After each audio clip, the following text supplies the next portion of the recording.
morning everyone, welcome to the channel. আমরা অনলাইনে একটা অটোমেটিক বিপি মেশিন কিনেছি, তো আমরা মেজারও করে নিয়েছি। তো মাইক্রোওভেন একদম নতুনের মতো চকচক করছে। আজকে আমাদের ডিনারে হচ্ছে পরোটা আর আলু চচ্চড়ি, ঠিক আছে।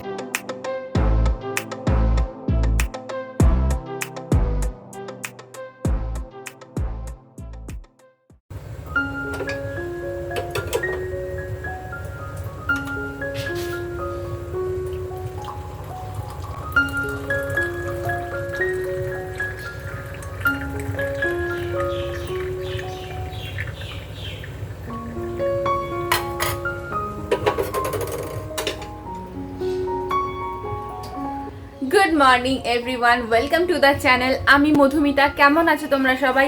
আশা করি কাছে বা দূরে যে যেখান থেকে আমার এই ভিডিও দেখছো প্রত্যেকে ভীষণ ভীষণ ভীষণ ভালো আছো। আমরাও খুব ভালো আছি। তো অলরেডি ঘড়িতে বেজে গেছে প্রায়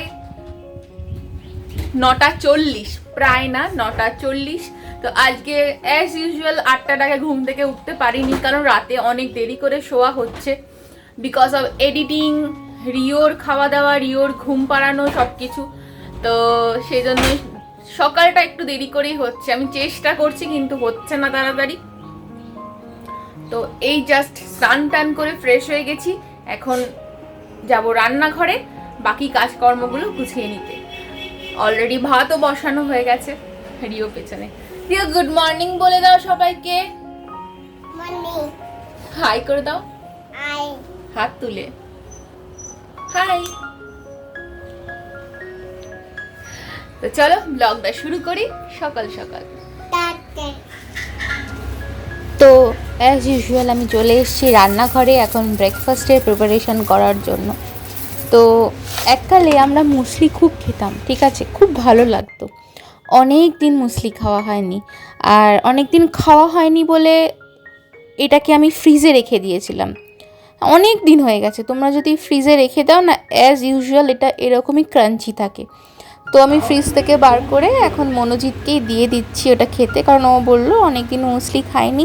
তো বেশি ছিলও না, সামান্য ছিল, তো ওকেই দিচ্ছি। আর আমি একটু পরে ব্রেকফাস্টটা করে নেব।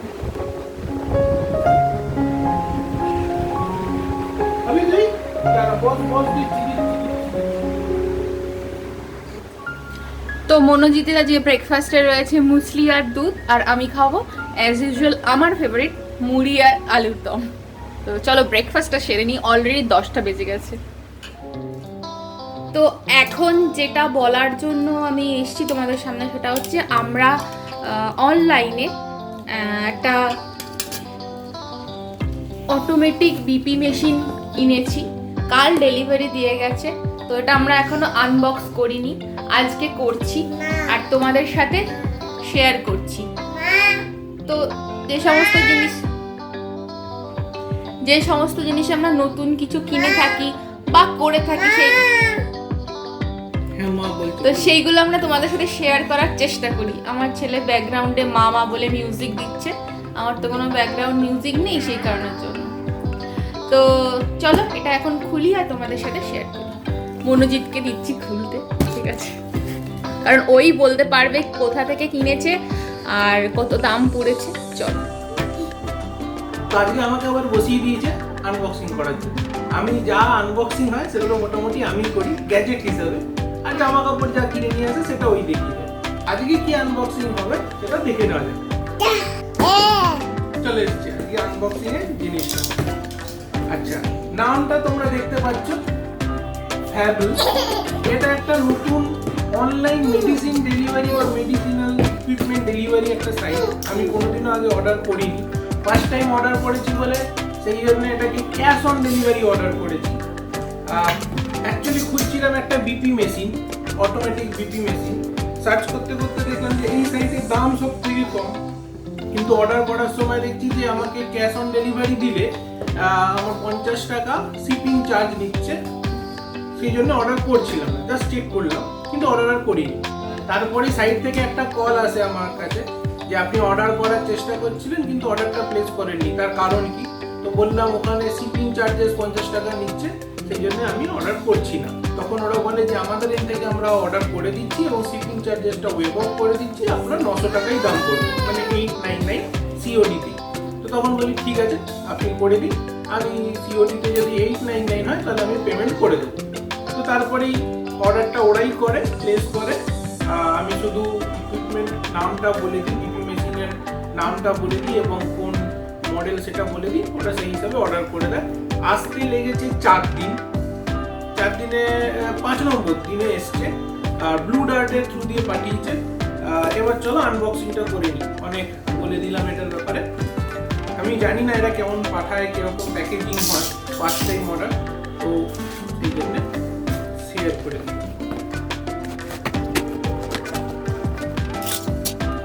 প্যাকেটটা খুব মোটাও, সেই প্যাকেটটা খুবই মোটা, ঠিক আছে, মানে বাইরে থেকে চাপ করলে কিছু হওয়ার কথা না, বাট ভিতরে কোনো বাবল র্যাপ বা কিছু পড়া নেই, জাস্ট প্যাকেটের মধ্যে এটা পড়া আছে। জানি না যে এখানে সিল প্যাক হয় কিনা, এখানে কোনো সিল প্যাক তো নেই, জাস্ট এরকম করলেই ওপেন হচ্ছে। আইডিয়া নেই যেটা বাজার থেকে কিনলে এরকম সিল প্যাক থাকে না, এরকমই থাকে। 4টে নিশ্চয়ই ব্যাটারি লাগবে, সেই জন্য 4টে ব্যাটারি। ইন্টারেস্টিংলি ব্যাটারিগুলো হচ্ছে একই কোম্পানি, ডক্টর মরফেনের স্টিকার লাগানো।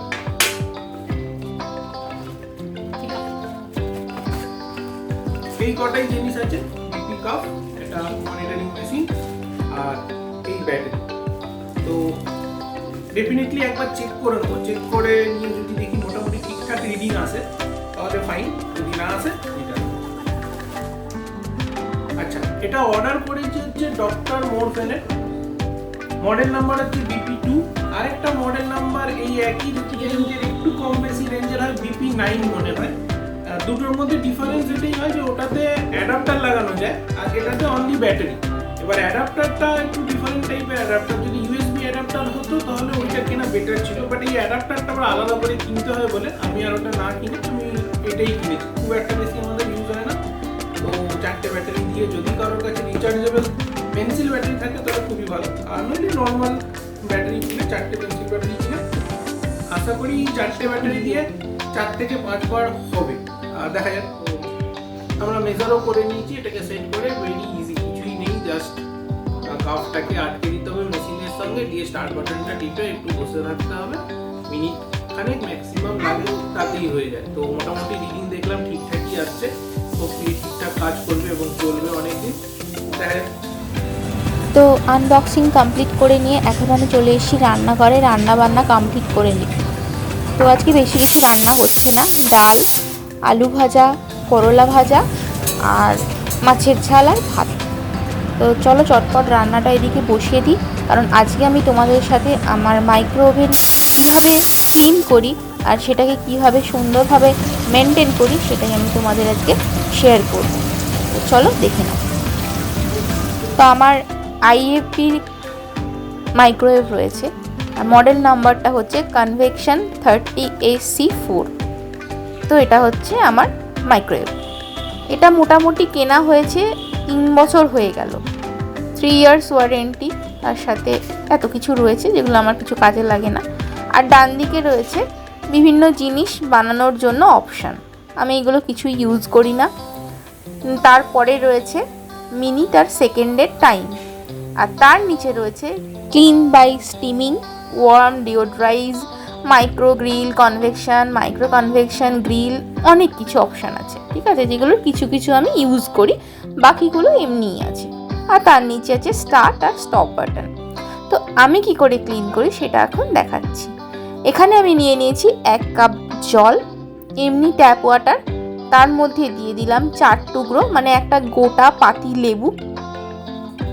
এবার আমি এটাকে মাইক্রো ওভেনের মধ্যে রেখে দিয়েছি, আর এই ক্লিন বাই স্টিমিং অপশানটা প্রেস করে দিয়েছি। দেখো এখানে দেখাচ্ছে 5 মিনিটস, উপরে লেখা আছে ক্লিন। তো এবার আমি স্টার্ট করে দেব, ঠিক আছে। তো এটা স্টার্ট করে দিলে অটোমেটিক্যালি ও নিজেই ভেতরে ভেপার তৈরি করবে, আর ভেতরে যা যা জমে আছে সেগুলোকে একটু ময়েস্ট করে দেবে। তো ওটা মোটামুটি 5 মিনিট তো টাইম লাগবেই। তাই জন্য আমি এর ফাঁকে বোতলের জলগুলো শেষ হয়ে গেছিলো বলে আমি ভরে নিচ্ছি। তো কাজের ফাঁকে কাজ করে রাখলে আমাদেরই সুবিধা, যেটা আমি অলওয়েজ বলে থাকি তোমাদের। আর ইতিমধ্যে দুধের দাদা দুধ দিতেও চলে এসেছে, আর সেটা আমার নেওয়া হয়ে গেছে। আর এদিকে 5 মিনিট হয়েও গেছে।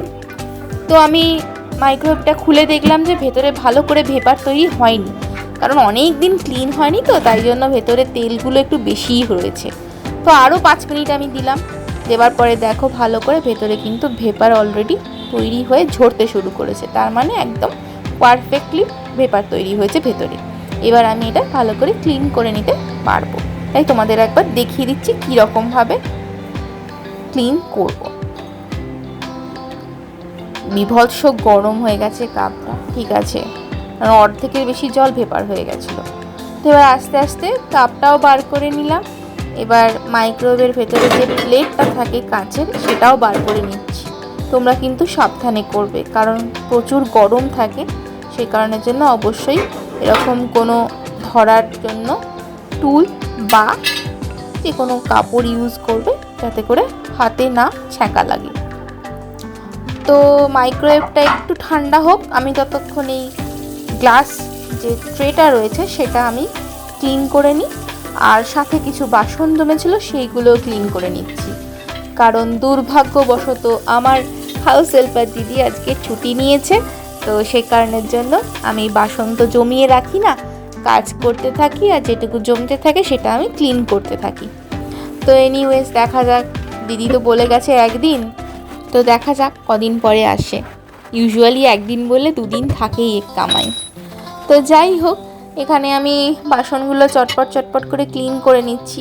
আর ইউজুয়ালি আমি কাঁচের বাসন বা এই সেরামিকের জিনিসপত্রগুলো রাখি না, যখন ইউজ করি তার পরেই আমি ধুয়ে নিই। তাতে করে কি হয়, যদি সাদা জিনিস হয় তাহলে দাগটা ধরে না, আর রেখে দিয়ে জমিয়ে রাখলে পরে যদি ঠোকা লেগে আমারই হাত থেকে পড়ে গিয়ে ভেঙে যায় বা আমারই কাজ করতে অসুবিধা হয়, তাই জন্য আমি সঙ্গে সঙ্গে এগুলো মেজে নিয়ে ভালো করে ধুয়ে নিই। আর মাজার সময় কিন্তু আমি সবসময় স্পঞ্জ আর স্কচ ব্রাইট এরকমই একটা ইউজ করি, যাতে করে মাজতে সুবিধা হয় আর যে সমস্ত ডেলিকেট জিনিসগুলো রয়েছে সেগুলোতে কোনো স্ক্র্যাচ না আসে, তাই জন্য স্পঞ্জ দিকটা ইউজ করি। আর এমনি কোনো স্টেইন থাকলে তখন স্কচ ব্রাইটের দিকটা গ্রিন পোর্শনটা ইউজ করি। আর ধোয়ার সময় একটা এরকম সুতির কাপড় অবশ্যই ইউজ করি, যাতে করে ধোয়ার পরে যেন বাসনের গায়ে কোনো সাদা সাবানের কোনো দাগ না থেকে যায়। তোমরাও কিন্তু এটা করে দেখো, লাভবান হবে। তো মাইক্রোওয়েভটা একটু ঠান্ডা হয়ে গেছে, এবার আমি ভেতরটা ক্লিন করব ভালো করে। তো আমি ওই স্কচ ব্রাইটটা নিয়ে নিয়েছি, আর সাথে একটু প্রিলের লিকুইড নিয়েছি। অলরেডি এটাতে আমি জল মিশিয়েই রাখি, যাতে করে নেওয়ার সময় আমাকে আর জল মেশাতে না হয়। তো ভালো করে আমি এখন স্পঞ্জ পোর্শনটা দিয়ে ক্লিন করে নিচ্ছি। যদি দেখো যে স্পঞ্জ পোর্শন দিয়ে ক্লিন করলেই তোমার স্টেনগুলো উঠে যাচ্ছে, তাহলে কিন্তু আর গ্রিন পোর্শনটা দিয়ে ঘষার দরকার নেই। বাট আমরা তো তেল সহ খাবার গরম করি, ভেতরে তেল ছিটকায়, সেই কারণের জন্য ওই স্টেনটা আর এই স্কচ ব্রাইটের স্পঞ্জ পোর্শন দিয়ে ঘষলে যাবে না। আমার ক্ষেত্রেও সেটাই হয়েছে। তো আমি প্রথমে স্পঞ্জ দিয়ে ঘষে নিয়ে এবার আমি গ্রিন পোর্শনটা দিয়ে একবার ভালো করে যে জায়গায় দাগ রয়ে গেছে বা তেল জমাট বেঁধে আছে সেইগুলো একবার ক্লিন করে নিচ্ছি। বেশি জোরে ঘষবে না, সাবধানে ধীরে সুস্থে অল্প চাপ দিয়ে ঘষবে। আর এই পোর্শনটাতে তো একদমই চাপ দেবে না, ঠিক আছে, কারণ এটা তো কাজ, বুঝতেই পারছো, বেশি জোরে ঘষলে কিন্তু দাগ থেকে যাবে। এবার ভালো করে একটা সুতির কাপড় ভিজিয়ে নিয়ে ভেতরটা আর এই ডোরটাও আমি মুছে নিচ্ছি। তো মোটামুটি ভালো করে মোছা হয়ে গেছে। এবার আমি যেটা করব সেটা হচ্ছে, এখানে একটা যে আমি ম্যাজিক সলিউশন ব্যবহার করি সব কিছু ক্লিন করার জন্য, সেটা নিয়ে নিচ্ছি। আর একটা নিয়ে নিচ্ছি এরকম একদম পাতলা সুতির নরম কাপড়। তোমরা চাইলে মাইক্রোফাইবার ক্লথও ইউজ করতে পারো, ওগুলোও ভীষণ সফট হয়। তো এবার আমি ডিরেক্ট স্প্রে করছি, তোমরা কিন্তু ডিরেক্ট স্প্রে নাও করতে পারো। সেক্ষেত্রে তোমরা এই সুতির কাপড়ে ভালো করে স্প্রে করে নিয়ে তারপর সেই কাপড়টা দিয়ে ভেতরটা ভালো করে মুছে নিতে পারো। ডিরেক্ট স্প্রে করলেও কোনো অসুবিধা নেই, তবে না করাই ভালো আমার পরবর্তী ক্ষেত্রে মনে হয়েছে। তো নেক্সট টাইম থেকে আমি এটা খেয়াল রাখবো। তো এবার সুতির কাপড় আর ওই ম্যাজিক সলিউশনটা স্প্রে করে করে আমি ভালো করে মুছে নিচ্ছি। এসেন্সিয়াল অয়েলের যে গন্ধটা ছিল না, ল্যাভেন্ডারের, এত সুন্দর গন্ধ ছাড়ছিল না সেখান থেকে, দারুণ লাগছিল গন্ধটা। তো এনিওয়েজ আমি ভালো করে ভেতরটা ক্লিন করে নিয়েছি। এবার বাইরেটা সুতির কাপড় দিয়েই শুধুমাত্র মুছে নিচ্ছি, ঠিক আছে? বাইরেটা কিন্তু আমি আর স্কচ ব্রাইট দিয়ে ক্লিন করি না। ইউজুয়ালি বাইরে তো কিছু থাকে না, তো হ্যান্ডেলটাতে শুধুমাত্র একটু কোনো কিছু খাবার বা কিছু লেগে থাকতে পারে, কারণ অনেক সময় আমরা অনেক কিছু রান্না করতে করতে হয়তো খুলে ফেলি, সেক্ষেত্রে হ্যান্ডেলটা ভালো করে দু তিনবার মতো ঘষলেই উঠে যাবে। আর বাইরের মাথাটা আমি একটা এরকম টাওয়েল দিয়ে কভার করে রাখি, সেটা সরিয়েই আমি ভালো করে মুছে নিচ্ছি, কারণ ওপরটায় কিছুই সেরকম নোংরা জমে না, যেহেতু আমি কভার করে রাখি। আর সাইডে যেহেতু আমার মিক্সার গ্রাইন্ডার আছে, সেই কারণের জন্য একটু ছিটে ফোটা দাগ লেগে থাকে, তো সেটাও আমি ভালো করে ক্লিন করে নিয়েছি। আমি যেহেতু মিক্সার গ্রাইন্ডার পাশে রেখেছি, তাই জন্য এরকম একটা বোর্ড রেখে দিই, যাতে করে ডিরেক্ট অনেকটা পরিমাণ ছিটা না লাগে। এবার আমি টাওয়েলটা আবার প্লেস করে দিচ্ছি। তোমরা হয়তো বলতে পারো যে টাওয়েল দিয়ে রাখলে তো গরম হাওয়াটা বেরোবে কোথায় দিয়ে? হ্যাঁ, কারণ আমার ভেনটা উপরেও রয়েছে, সাইডেও আছে। আমি যখন গরম করি কিছু, তখন আমি টাওয়েলটা সরিয়ে দিই, যখন আবার মাইক্রোওয়েভটা ঠান্ডা হয়ে যায় তখন আমি আবার এটাকে কভার করে দিই। এইটুকু কষ্ট আমি করতেই পারি আমার জিনিসটাকে ভালো রাখার জন্য।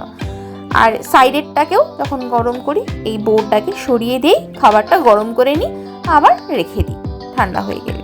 একইভাবে যেরকম ওপরের টাওয়েলটা রাখি, সেরকমই এই বোর্ডটাও আমি রেখে দিই, তা না হলে কিন্তু মশলাপাতি বাটার ছিটিয়ে এর গায়ে লাগতে পারে।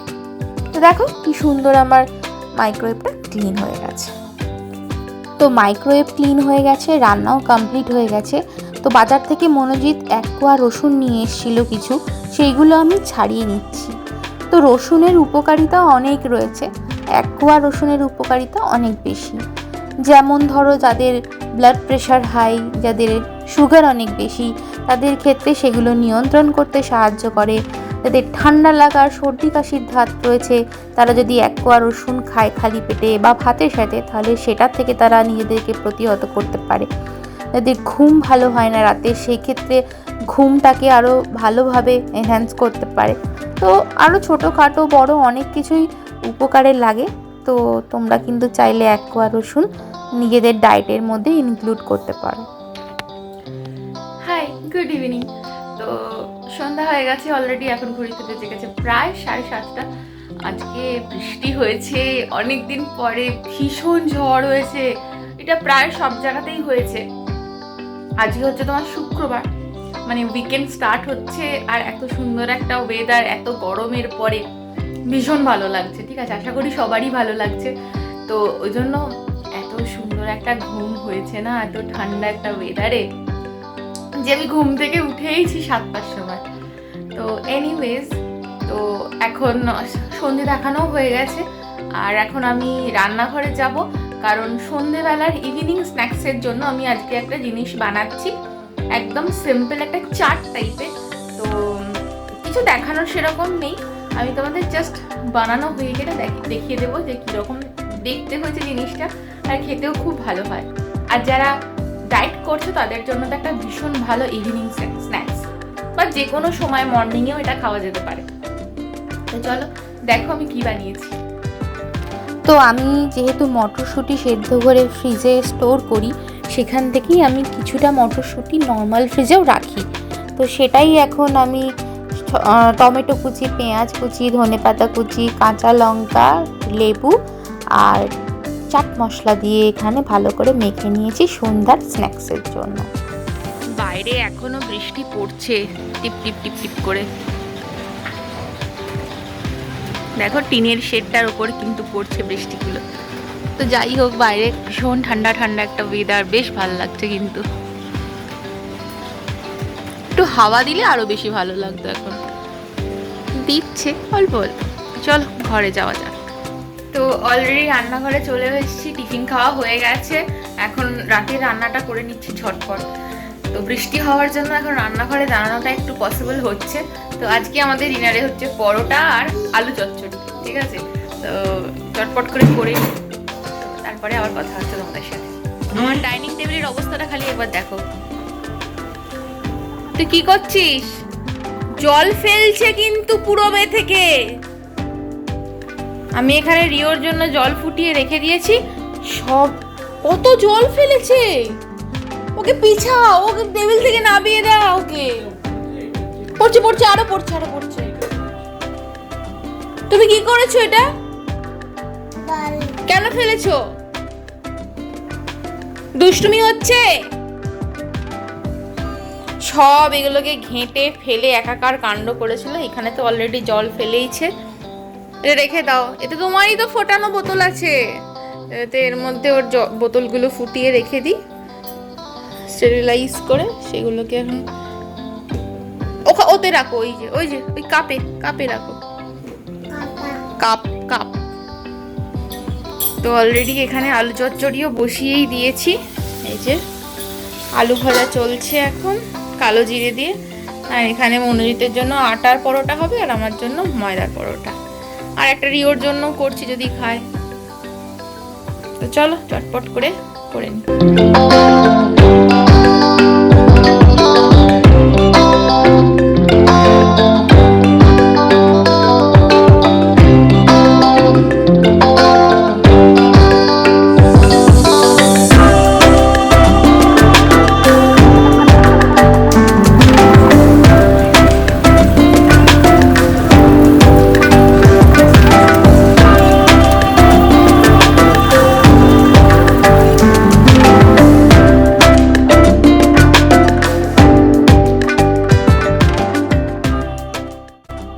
তো রান্না বান্না কমপ্লিট হয়ে গেছে।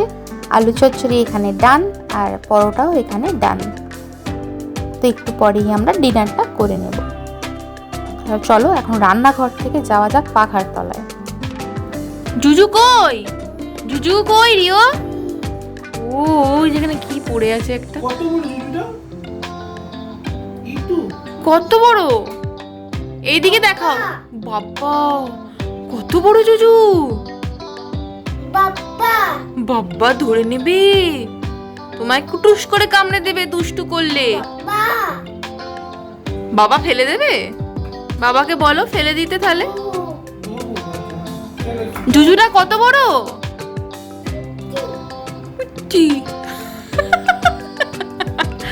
এই দেখো। দিয়াকে বলবো একটা ঘুঙুর কিনে দিতে তোমাকে। তোমার যা পায়ের তাল। ব্যাস পুরো বিছানা ঘেটে উফ, আমি আর পারি না তোদের নিয়ে। এই লেফট হ্যান্ড দিয়ে রাইট হ্যান্ড বলছে, এটা তো ভুল ঢুকিয়ে দিলি হলো। Right hand. Right hand.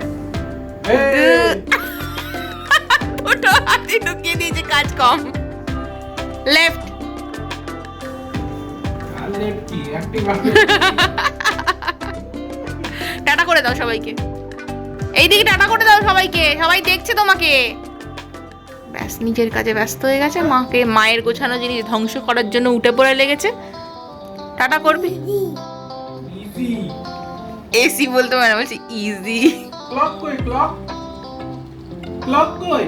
ক্লকটা কই? ক্লক ওইদিকে আছে। Light, fan, AC.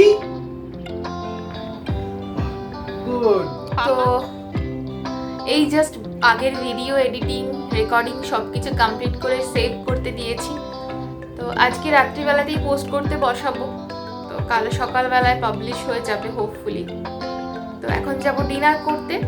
তো চলো আজকের ভিডিওটা আমি এখানে শেষ করছি। প্রত্যেকে খুব ভালো থেকো, সাবধানে থেকো, সুস্থ থেকো, আর ভীষণ এনজয় করো উইকেন্ডে।